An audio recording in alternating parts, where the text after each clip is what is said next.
कहानी के शुरुआत में एक अंधेरे जेल के अंदर एक आदमी बैठा हुआ दिखाई देता है जिसका नाम ली है। उसके सामने एक कागज का टुकड़ा है और वो अपने हाथ से बहुत ही बारीकी से एक नकली स्टैंप तैयार कर रहा है। ये ली कोई मामूली कैदी नहीं है, बल्कि वो एक बहुत ही स्किल्ड आर्टिस्ट है। वो जेल के अंदर से किसी को एक लेटर भेजना चाहता है, लेकिन प्रॉब्लम ये है कि लेटर भेजने के लिए जेल के पोस्टमैन को $10 देने होंगे और ली के पास तो $1 भी नहीं है। इसीलिए वो अपनी अनबिलीवेबल स्किल का इस्तेमाल करके खुद के हाथ से एक नकली स्टैंप बना लेता है और ये स्टैंप इतना परफेक्ट होता है कि कोई चाहकर भी असली और नकली का फर्क नहीं पकड़ पाएगा। इसके बाद जब पोस्टमैन आता है तो ली उसे लेटर देना चाहता है, लेकिन पोस्टमैन $10 की डिमांड करता है। ठीक उसी वक्त सामने वाले सेल में मौजूद एक बुढ़ा कैदी अचानक बीमार होने का नाटक करके चिल्लाना शुरू कर देता है। इसकी वजह से पोस्टमैन का ध्यान भटक जाता है और ली इसी मौके का फायदा उठाकर अपना लेटर चुपचाप उसके बैग में डाल देता है। अब ये लेटर वो किसे भेज रहा है और क्यों भेज रहा है, ये हमें मूवी के एंड में पता चलेगा। इधर कुछ देर बाद पुलिस आकर ली को जेल से बाहर निकाल ले जाती है। यहाँ हमें पता चलता है कि ली इतने दिनों से थाईलैंड की एक जेल में बंद था और अब हांगकांग पुलिस के इंस्पेक्टर हो उसे अपनी कस्टडी में ले आए हैं। इंस्पेक्टर हो उसे इंट्रोगेशन रूम में बिठाकर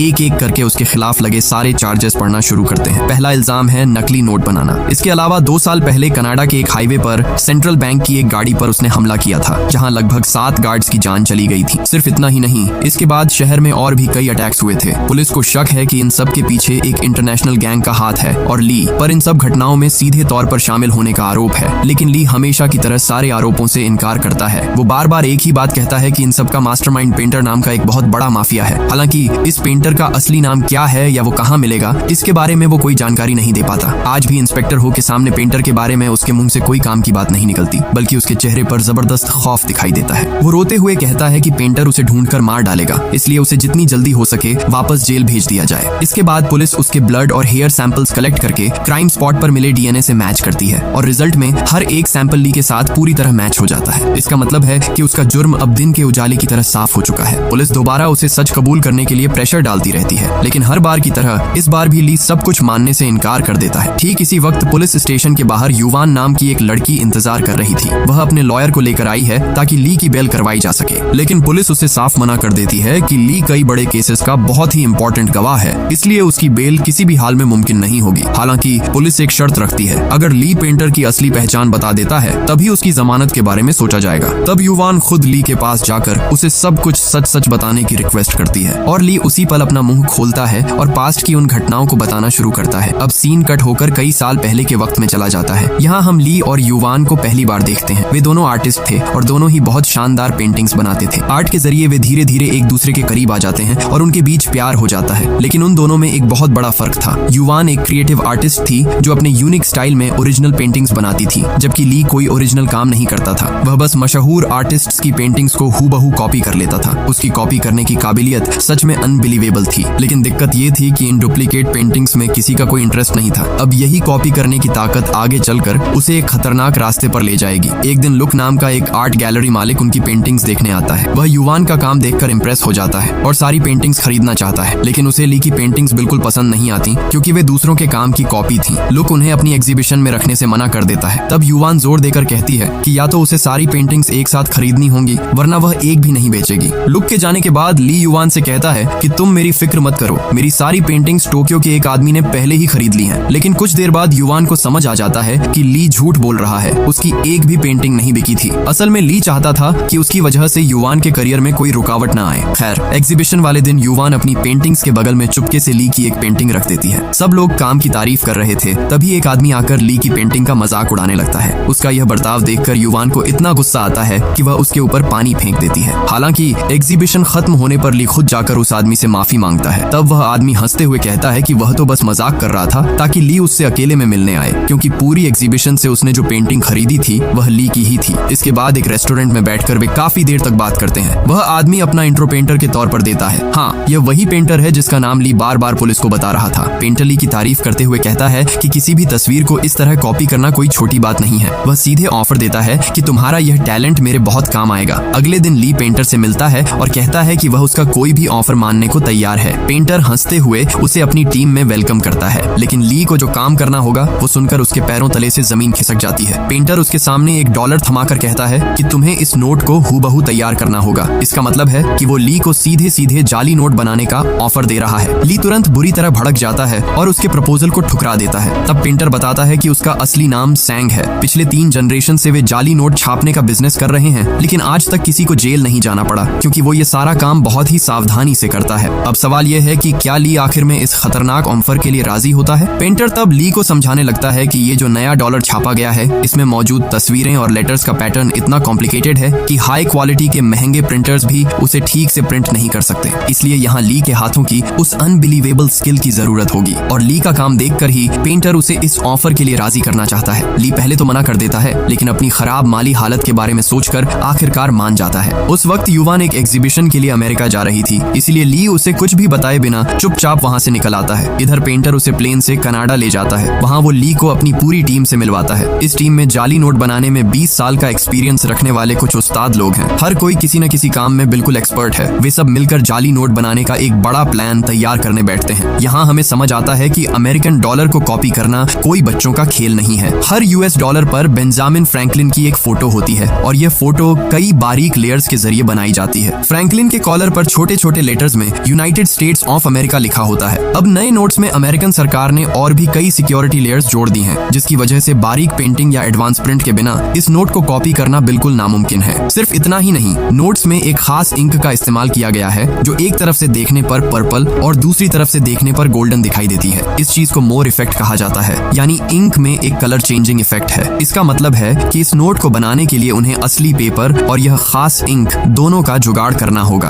अब पेंटर की पूरी टीम इन प्रॉब्लम्स के सॉल्यूशन पर दिमाग लगाने लगती है। सबसे बड़ा चैलेंज था वाटरमार्क लगाने का काम। इसके लिए वे पुराने चाइनीज आर्टिस्ट्स की टेक्निक फॉलो करके 3 अलग अलग लेयर्स पर पेंट करने का प्लान बनाते हैं। सबसे बीच वाली लेयर पर बहुत ही बारीकी से वाटरमार्क सेट किया जाएगा और ये पूरा काम ली को अपने हाथों से पूरा करना होगा। अब मेन काम शुरू करने से पहले ली कुछ प्रैक्टिस नोट्स तैयार करता है। वो इतने परफेक्ट तरीके से नोट ड्रॉ करता है कि टीम के सभी लोग उसका काम देखकर पूरी तरह से हैरान रह जाते हैं। इसी तरह कुछ दिन प्रैक्टिस करने के बाद वे अचानक ईस्टर्न यूरोप चले जाते हैं। वहाँ एक नीलामी में पुराने बैंक नोट छापने की मशीन बिक रही थी और वे उसे खरीद लेते हैं। अब सवाल आता है कि असली बैंक नोट जैसा कागज कहाँ से आएगा। तब पेंटर एक कमाल की जानकारी देता है। वो बताता है कि यूएसए सरकार जिस कागज से नोट छापती है, ठीक उसी क्वालिटी के कागज से वे टेलीफोन डायरेक्टरी भी तैयार करते हैं। बस ये बात सुनते ही वे उस डायरेक्टरी के छापे खाने में जाकर मालिक से सीधे 500 टन पेपर खरीद लेते हैं। अब इन पेपर्स को लेकर ली के डिजाइन के हिसाब से जाली नोट छापने का काम शुरू होता है। नीलामी से खरीदी गई उस विशाल मशीन में नोट पर नोट छपने लगते हैं और ये नोट देखने में बिल्कुल असली नोट जैसे ही लगते हैं। लेकिन एक बड़ी प्रॉब्लम अभी भी बाकी थी और वो थी कलर चेंजिंग मोर इफेक्ट। इसके लिए जो खास इंक चाहिए वो सिर्फ सरकारी दफ्तरों के पास ही मिलती है और इस इंक को हासिल करने के लिए पेंटर एक खौफनाक प्लान बनाता है। खैर, पेंटर अपनी टीम के साथ सेंट्रल बैंक की एक गाड़ी पर सीधा हमला बोल देता है। उस गाड़ी में उस कलर चेंजिंग इंक के कई बैरल थे और पेंटर उन्हें ही लूटने आया था। अब न चाहते हुए भी ली को इस काम में उसके साथ जाना पड़ता है। गाड़ी छीनने की कोशिश के दौरान गार्ड्स गोलियां चलाना शुरू कर देते हैं और जवाब में पेंटर की गैंग भी पलटवार करती है। इस भीषण गोलीबारी के बीच बेचारा ली बुरी तरह फंस जाता है। तभी एक गार्ड अचानक ली की तरफ बंदूक तान देता है, लेकिन ठीक उसी वक्त पेंटर आकर उस गार्ड को गोली मारकर खत्म कर देता है। इसके बाद पेंटर बम फेंककर दूर की एक गाड़ी को उड़ा देता है, जिसकी वजह से बाकी गार्ड्स भी मारे जाते हैं। फिर वे इंक के बैरल लूटकर तेजी से वहां से रफू चक्कर हो जाते हैं। लेकिन इतने सब के बीच पहली बार पेंटर का ऐसा हिंसक रूप देखकर ली के अंदर रूह कांप जाती है। अब तक डरते डरते जाली नोट तो बना रहा था, लेकिन उसने कभी नहीं सोचा था कि उसे खून खराबे में भी शामिल होना पड़ेगा। पर अब वो एक ऐसे दलदल में फंस चुका था जहां से बाहर निकलने का कोई रास्ता नहीं था। इधर मोर इफेक्ट वाली इंक लाने के बाद वे उसे प्रिंटर में लगाकर दोबारा नोट छापना शुरू करते हैं और अब जो नोट बाहर निकलते हैं उन हर एक नोट में असली नोट की तरह ही कलर चेंजिंग इफेक्ट दिखाई देता है। ये नजारा देखकर पूरी टीम खुशी से उछलने लगती है क्योंकि उन्होंने कुछ ऐसा बना लिया था जिसे असली नोट से अलग करना नामुमकिन था। लेकिन ली अंदर ही अंदर बहुत ज्यादा गिल्ट महसूस कर रहा था।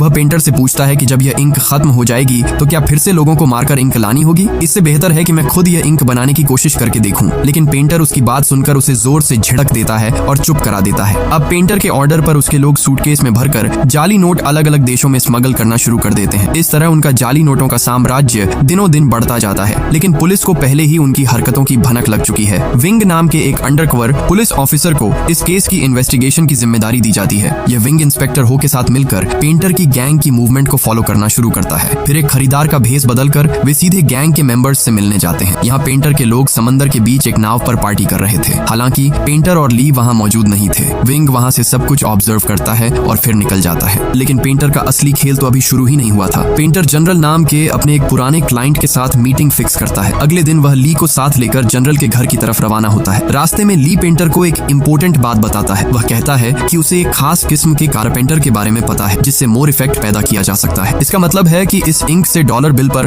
2 अलग अलग एंगल से 2 रंगों का इफेक्ट लाया जा सकेगा और इसके लिए किसी को मारना नहीं पड़ेगा। पेंटर उसका यह आइडिया सुनकर काफी खुश होता है और वादा करता है कि वह ली के नाम पर एक रिजॉर्ट खरीद कर देगा जहां वह युवान के साथ अपनी बाकी जिंदगी आराम से गुजार सकेगा। लेकिन तभी पेंटर अचानक ली के हाथ में एक बम का रिमोट थमा देता है और कहता है कि मेरे इशारे पर ही तुम्हें यह बटन दबाना होगा। इधर जनरल के घर पहुंचने के बाद मीटिंग नॉर्मल तरीके से शुरू होती है। जनरल पेंटर को अच्छे दाम पर नकली नोट खरीदने का ऑफर देता है और कहता है 6 महीने के लिए अपनी पूरी गैंग के साथ मेरे यहाँ शिफ्ट हो जाओ और मेरे लोगों को भी अपने जैसा परफेक्ट नकली नोट बनाना सिखा दो। फिर जनरल हंसते हुए कहता है अगर तुम्हारे पिता जिंदा होते तो वे इस डील के लिए तुरंत मान जाते। यह बात सुनते ही पेंटर के चेहरे के हाव भाव भयानक तरीके से बदल जाते हैं। वह धीरे से कुर्सी से उठकर जनरल के पास जाता है और उसके कान में फुसफुसाते हुए कहता है 7 साल पहले तुमने ही मेरे पिता का खून किया था। यह सुनकर जनरल समझ जाता है कि पेंटर यहाँ बिजनेस करने नहीं बल्कि बदला लेने आया है। पेंटर अपनी शर्ट खोलकर दिखाता है कि उसकी पूरी बॉडी पर बम बंधे हुए हैं। फिर वह चिल्लाकर ली को रिमोट का बटन दबाने के लिए कहता है, लेकिन डर के मारे थर थर कांप रहा ली अपना हाथ तक नहीं हिला पा रहा है। पेंटर के और भी जोर से डांटने पर ली के हाथ से रिमोट जमीन पर गिर जाता है और गिरते ही उसका स्विच दब जाता है। लेकिन धमाका पेंटर की बॉडी पर बंधे बमों से नहीं होता क्योंकि वे तो नकली थे। असल में ब्लास्ट बाहर पार्क की हुई पेंटर की गाड़ी में होता है। मतलब क्या ही बोलूं, यह आदमी अपनी गाड़ी में पूरा का पूरा बम लेकर घूम रहा था। धमाके के जोरदार झटके से जनरल के कई लोग वहीं ढेर हो जाते हैं। बाकी लोग दौड़ कर आते हैं और पेंटर पर गोलियां चलाने लगते हैं। लेकिन पेंटर दोनों हाथों में 2 पिस्टल लेकर ऐसे स्टाइल में गोलियां चलाता है कि एक के बाद एक लोग जमीन पर गिरने लगते हैं। लेकिन यह तो बस शुरुआत थी क्योंकि जनरल भी कोई कच्चा खिलाड़ी नहीं था, पर पेंटर ने इसके लिए पहले से इंतजाम कर रखा था। उसका एक साथी दूर जंगल से लगातार रॉकेट लॉन्चर दागना शुरू कर देता है। रॉकेट लॉन्चर के हमलों से वहां सब कुछ उड़ जाता है और पूरा इलाका